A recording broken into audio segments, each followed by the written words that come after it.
his ability to sustain, carry the NBA, maintain the Lakers brand, the Lakers name, Laker relevance, like it's unmatched. It's unmatched. And I did an episode about this on my podcast a while back ago about like the LeBron hate, the LeBron slander. Like it's really a shame because Sonny, like we're gonna miss him when he's gone.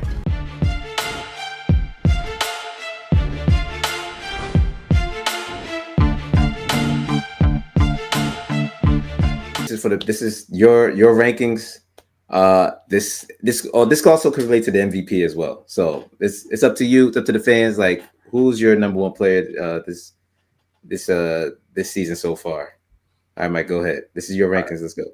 No problem. So here we go. Appreciate you having me on once again.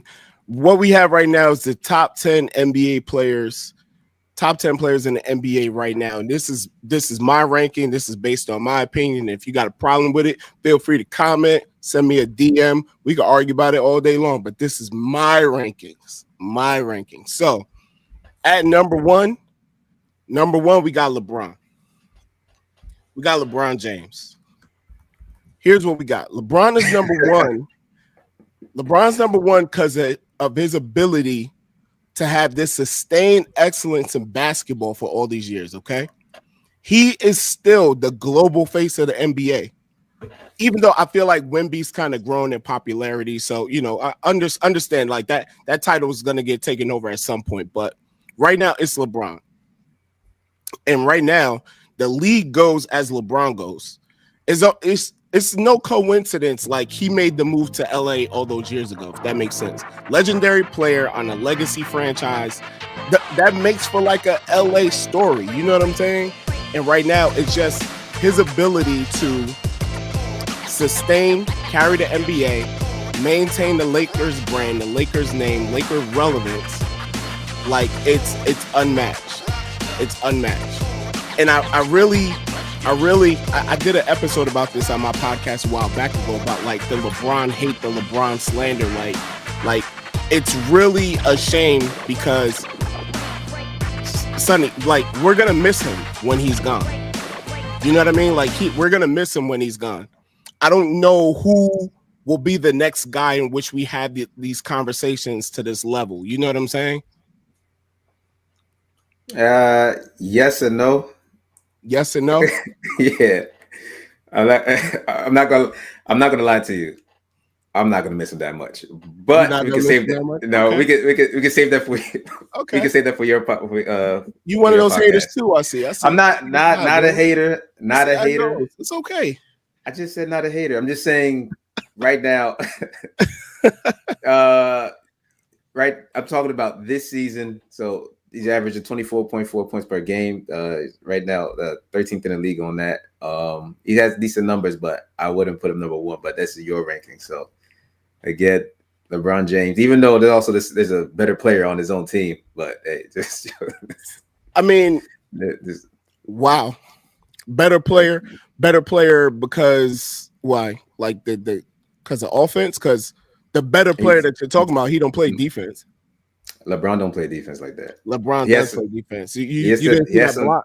You didn't see that block against the backboard. I saw the blocks. I saw the blocks, and I saw him is missing his assignments on defense as well, like a lot, and also not running back on which on fast breaks. And I don't want to get too much into it, but it's just. Oh man! We're gonna have an episode. We're gonna have a whole episode.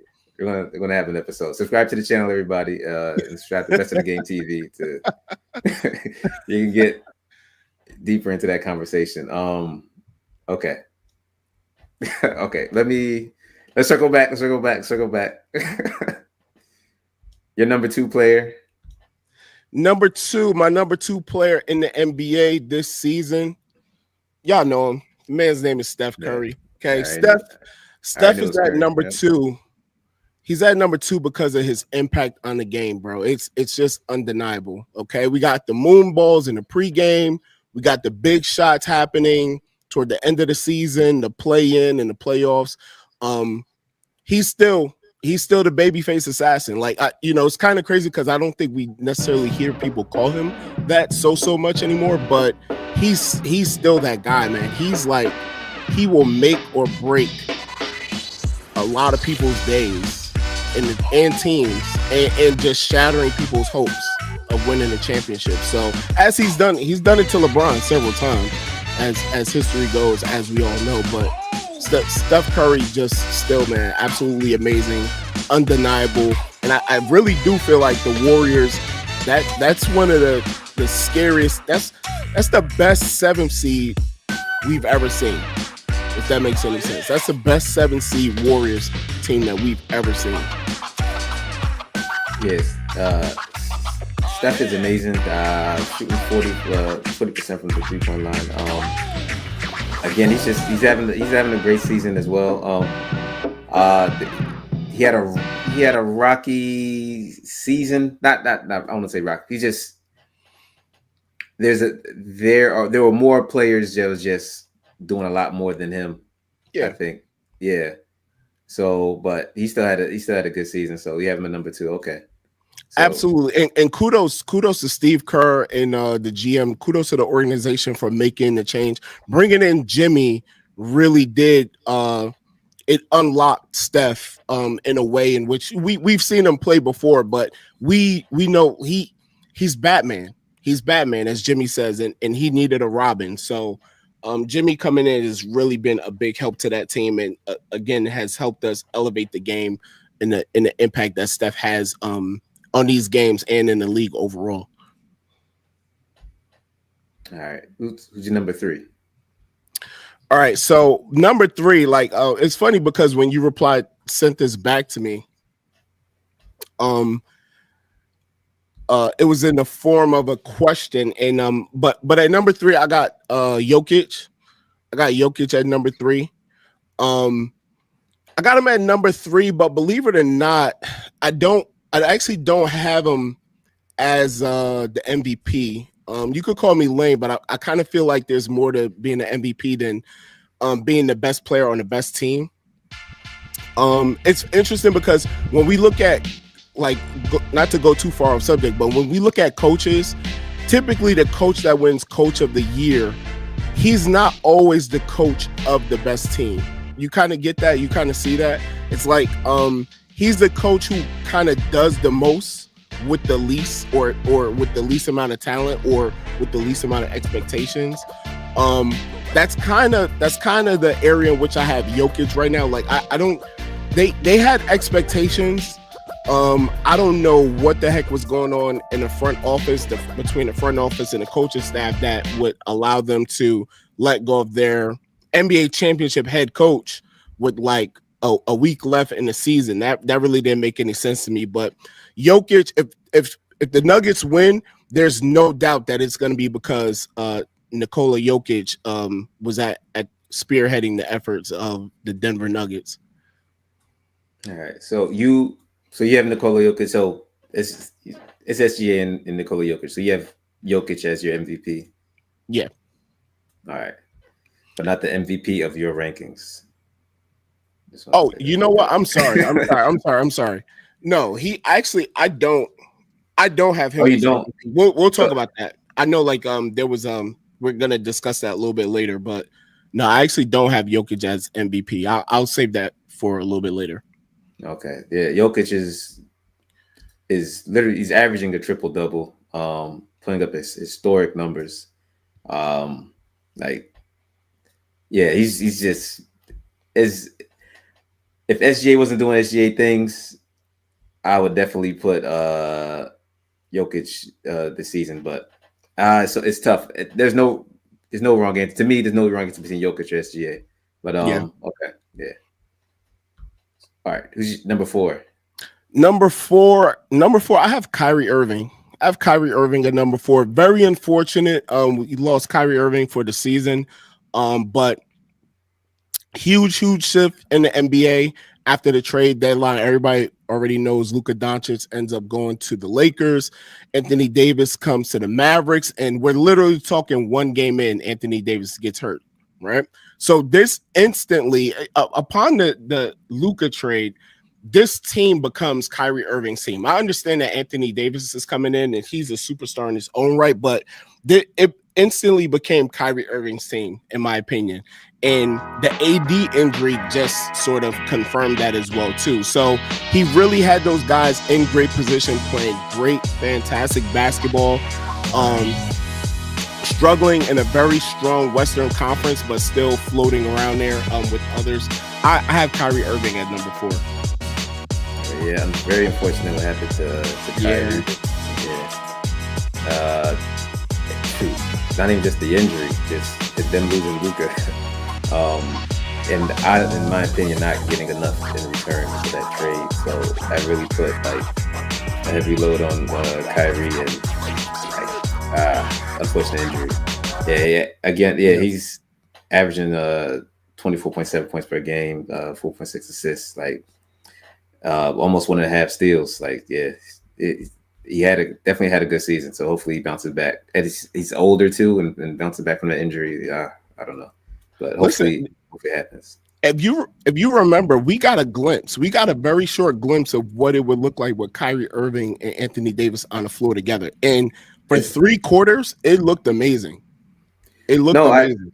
Definitely, you're right. I actually, I have my I'm not a Dallas fan, so my heart's not into it like everybody else. But and I'm not a Nico fan at all from that trade. I still don't think he should have made that trade. But I mean, we know that there's more going on. Yeah, there's definitely more going on. But it's unfortunate because he's taking the brunt and the blame of it, as he should, because that's what it means to be a general manager. But there's definitely a lot more going on in that situation.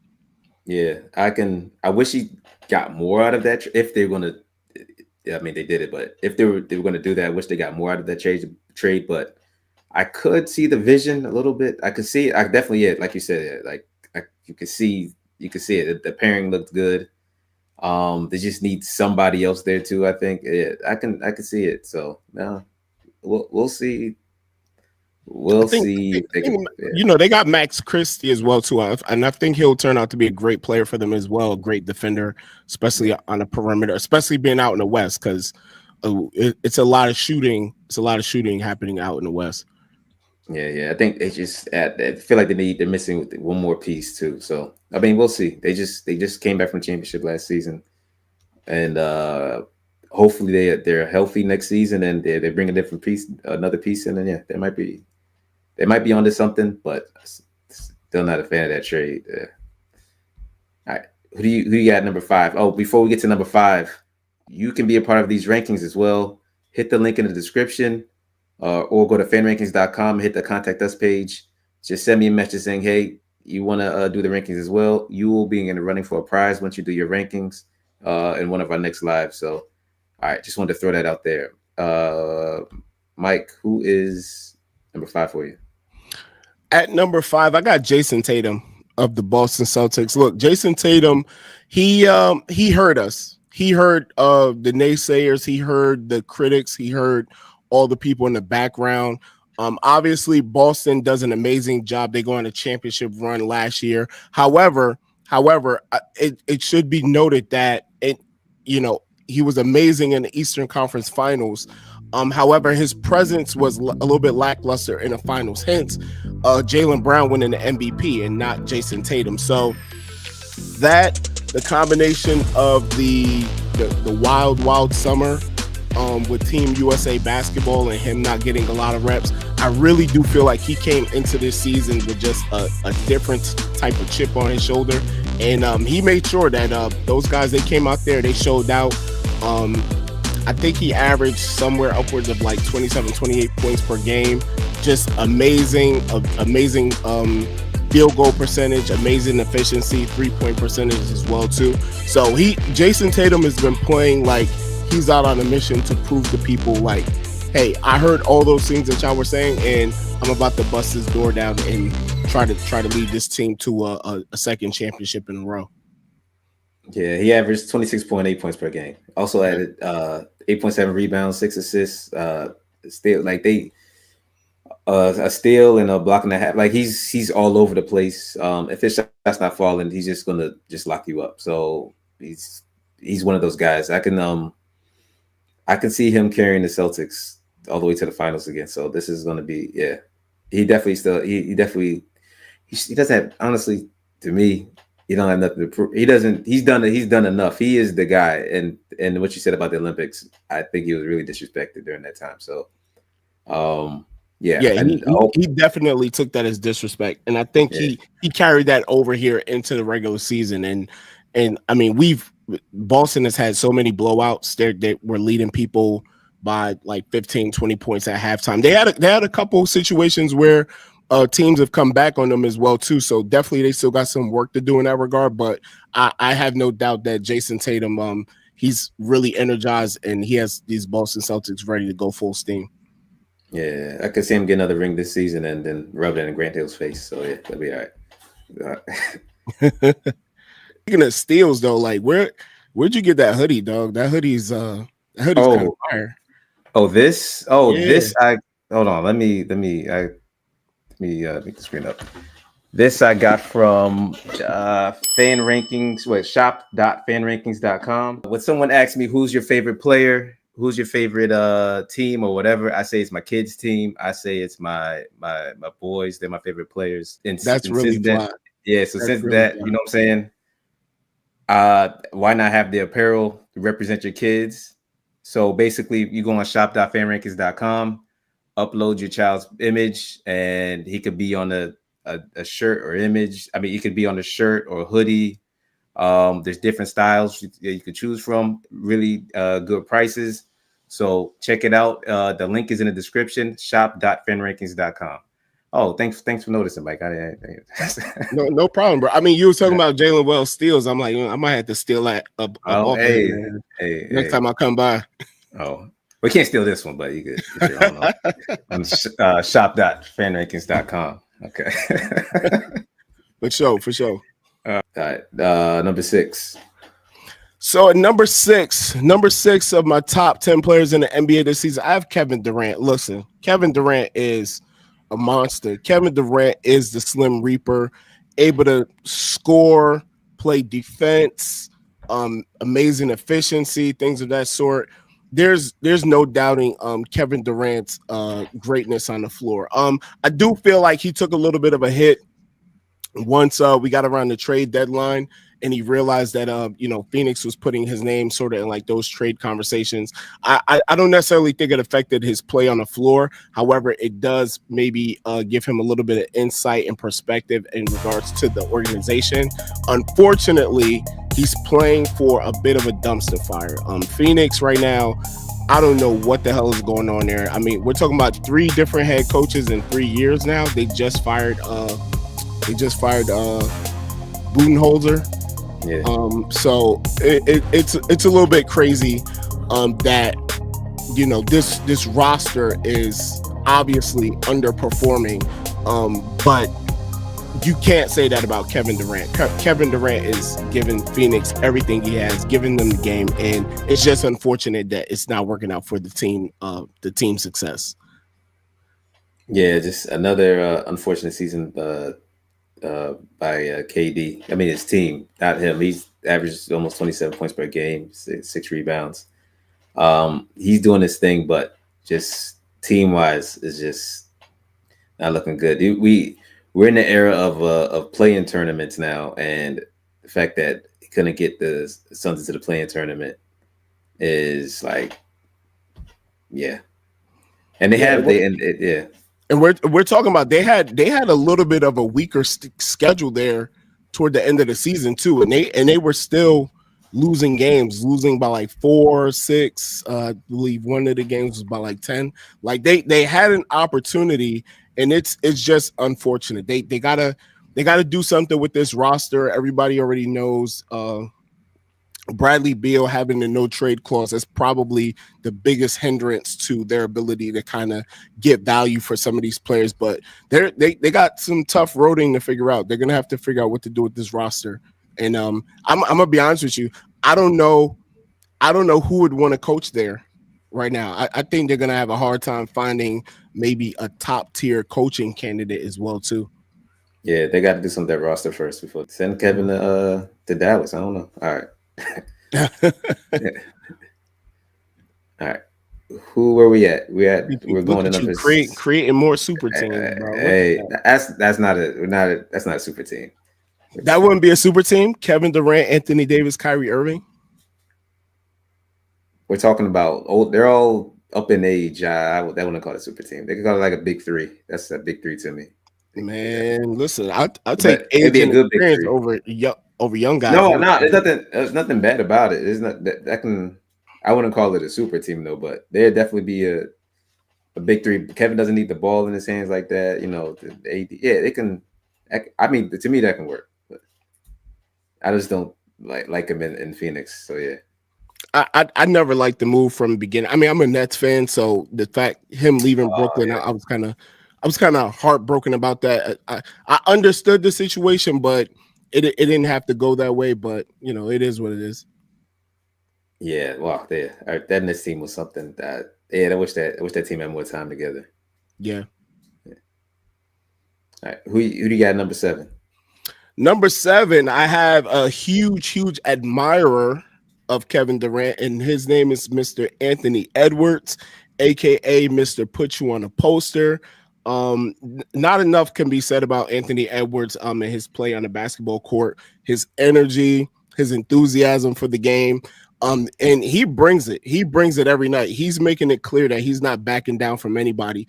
Saw the game, saw the highlights the other night from Lakers and Timberwolves game 1, and Anthony Davis had those boys rolling. Reed, Randall, everyone was just feeding off of his energy, and they got the win. They got the win in LA. But Anthony Edwards, of course, looking like the superstar that he is. I got him ranked at number 7. Yeah, right now averaging almost 28 points per game. He's shooting 40% from 3-point land. It's quite amazing. I thought at the beginning of the season he was shooting way too much, like chill, get to the rim, like dunk on somebody. But yeah, he shut me up. Yeah. He had to wait. He had to wait Julius Randle to come in, get his legs up under him. He made a great point. You know, when he was playing with Cat, I think it was last season. Like he sort of needed that wing. He needed somebody else out there. It's crazy because before Randall was able to come back, they were double teaming him a lot. And so he also has to learn how to operate in that space as well too, make space and also move without the ball. But since Randall's been back, Anthony Edwards has been literally lighting the league on fire. Yeah. All right. Who do you have at number 8? At number 8, I gotta give some credit to this guy, man, because we're talking about 2 organizations that he's been able to kind of lead these franchises into the playoffs. We're talking about Donovan Mitchell right now. Donovan Mitchell of the Cleveland Cavaliers, number 1 in the East, winning games on average, I believe, by like 15 points, something of that sort. Donovan Mitchell's just a monster out there. And the combination of him and Evan Mobley has been something to watch. It's been phenomenal. It's been a lot of fun to watch their games. One of the top 5 teams, I believe, in defensive efficiency as well, too. So not just doing it on the offensive side, also out there playing great defense, getting turnovers, getting steals of that sort. At number 8, I got Donovan Mitchell, bro. Yeah, Donovan Mitchell's just leading the Cavs in the playoffs right now. If it wasn't for Boston, I definitely have the Cavs in the finals. Averaging 24 points per game, 5 assists, almost 1.5 steals. Like, yeah, he's been doing great. It's either them or the Celtics to me. Like yeah. If it's not this season, I feel like it's definitely gonna be next season. But yeah, Donovan's doing great. Yeah, I can see it being a battle between Boston, Cleveland, and New York for like the next few years to come. Yes, yeah. I see that happening. All right, your last 2. So who you got number 9? Number 9, I got Luka Doncic. Luka Doncic, who started the season with the Dallas Mavs, took them to the NBA Finals last year. Doncic got traded for Anthony Davis, and now he plays on the Lakers next to LeBron James. Listen, no doubt, Luka's impact on this game is omnipresent. All the love and the cries of the Dallas fans when he got traded to LA, just it was sad. It was very saddening to see that someone could connect with the city so well and so great. But he's in LA now. He's been playing at a very, very high clip, high capacity. I think he scored. They lost to the Timberwolves in game 1, but I think he scored like 37. So definitely playing his part out there offensively.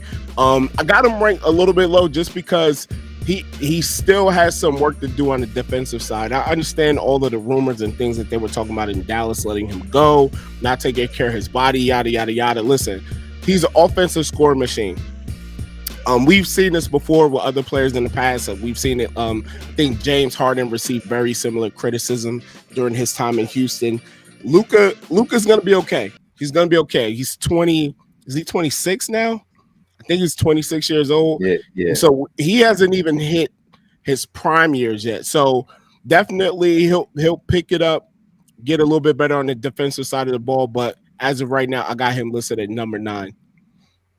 Number 9. You have a number 9 averaging 28 points per game, 7.7 assists, like 8.2 rebounds, almost 2 steals a game. Yeah, the defense, but offensively, it's just been magnificent. Like, he's been amazing. He's a pure magician out there, and I mean, like, it's totally underplayed, underscored, underrated how he gets his teammates involved as well too. Like, you can argue that Jackson Hayes wouldn't be the player that he is right now without Luka. Luka getting the ball down to him in the post, getting him the lob. So definitely ultra effective, super skilled player. Yeah, before the trade, they looked like a playing team, or not even, or pretty much almost out the playoffs. But Luka, if they have a chance to make a run, it's going to be because of Luka, and I feel like that's the chance that I see him leading the team to the Western Conference Finals. I don't know. I've seen enough from Luka where he can do anything. So I could see him. And then we just saw Anthony Edwards handle the Lakers, but I can see Luka bouncing back. I can see Luka and the Lakers bouncing back. All right. For sure. Absolutely. All right. Your number 10 player on your top 10 NBA players rankings. And I already know who it is. You go ahead. At number 10, yeah. Listen, bro, I might get in a little bit of trouble for this one. You know, I might make a couple people upset with this one. But at number 10, I got Shai Gilgeous-Alexander with the Oklahoma City Thunder. Had a phenomenal season. Right now, he does appear to be the front runner for MVP. But I'm a little bit old school in this regard. It's like I gotta see it. I gotta see it happen more often. I gotta see it happen more frequently. Obviously, did not have the result that they wanted last season. They got bounced out of the playoffs. I think they got bounced out by Dallas. Am I right? I can't remember. Maybe. Okay, but bounced out of the playoffs last season. Listen, came back this year on a vengeance, revenge tour. Been knocking teams out. Big win over Memphis the other day was that by 50? I think they won by 50 points over Memphis, 131-80, something like that. So listen, no doubt that he is on a trajectory to be an amazing star in this league. But you got to do it again. You got to do it a little bit more consistently over a period of time, which I think he has the potential to do. And I'm really excited to see him do that and lead this young Oklahoma City team. Really a young leader among a very young team. It's ultra impressive. A lot of those guys draw off of his energy. So I'm really excited to see what it is that they can do going forward. SGA, the league leader in points, 32.7 points per game. Playing great defense. He probably more than likely will be on the all defensive team, first team. Like And you have him number 10. I have him in number 10. But you have him number 10. And this is You said it again, bro. Like, either going to what's be up, man? Is that okay? More than likely, it's going to be the MVP of the league. You have him at number 10. Yeah, I do. And listen, the and thing you have is, LeBron at 1, and then you have SGA at 10. Because for these guys, right? For these guys, what we're coming to realize is in the NBA, it is a marathon and it's not a sprint. And it's kind of unfortunate because it's a lot of the younger guys still run this race like it's a sprint. Absolutely. Like, they want to get out there, they want to show out, they want to impress, they want to definitely make their impact on the league. They want to know and let these older guys that they're coming. However, we said this at the top of the podcast. The real season just began like over the weekend. Okay, so as great and as fantastic as you are during the regular season, and that will mean something, you know, come Hall of Fame time and the Hall of Fame consideration, that will absolutely mean something. But we know it's what you do in the playoffs that really matters. You know, if I can use as an example real quick, James Harden, phenomenal regular season player, MVP. I think not multi-time MVP. He's definitely got one MVP under his belt.